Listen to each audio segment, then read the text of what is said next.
If you're planning a business exit and want to make sure your transition is smooth, using accounting strategically can give you a major advantage. And in this quick tutorial, I'm going to show you exactly how to do that. Stick around because at the end, I'll share the single most important takeaway that can make or break your exit strategy.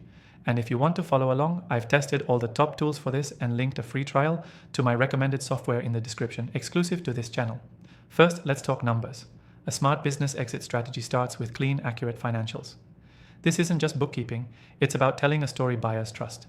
Make sure your profit and loss statements, balance sheets, and cash flow reports are updated, consistent, and easily accessible.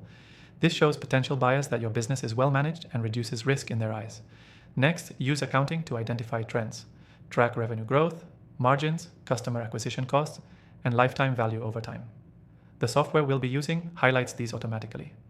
You want to show predictability and scalability, two things that massively increase your valuation. Now, look for red flags. Are your expenses spiking without clear ROI? Are there unexplained drops in revenue? Use your accounting data to clean this up, or at least be ready to explain it. Transparency builds trust, and trust gets you better offers. Once your books are clean and the story they tell is solid, calculate normalized EBITDA. This is key. Normalized EBITDA strips out one-time expenses or income, so buyers can see your true operating performance. The software we are using makes this easy, and again, the trial is in the description. Now segment your financials. Break down revenue and expenses by product line, customer segment, or region. This helps buyers see where the most value lies. It also helps you justify a higher asking price if certain segments are performing above average. Don't forget tax planning. A strong exit strategy includes minimizing your tax liability from the sale. Use your accounting data to work with a CPA and model out different sales scenarios. Asset sale versus stock sale, for example.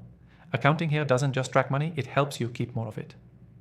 Finally, prepare for due diligence. Buyers will dig into everything. Using a good accounting software means you'll have the documents, receipts, and reports they ask for ready to go, organized, accurate, and clean. This cuts weeks off the closing timeline and shows you're serious. Here's the key takeaway. Your accounting isn't just for compliance, it's a strategic tool to increase valuation, reduce buyer risk, and help you exit faster and cleaner. If your books are a mess, you'll leave money on the table, or worse, scare buyers off. To quickly recap, clean up your financials, identify trends, flag issues, calculate normalized EBITDA, segment your data, plan for taxes, and prep for due diligence. Do this right, and your exit strategy becomes way more powerful. And if you want to make this whole process easier, I highly recommend trying the software linked below. It's the same one I tested against all the big names, and you'll get an exclusive free trial just for viewers of my channel. Check it out in the description, and I'll see you in the next one.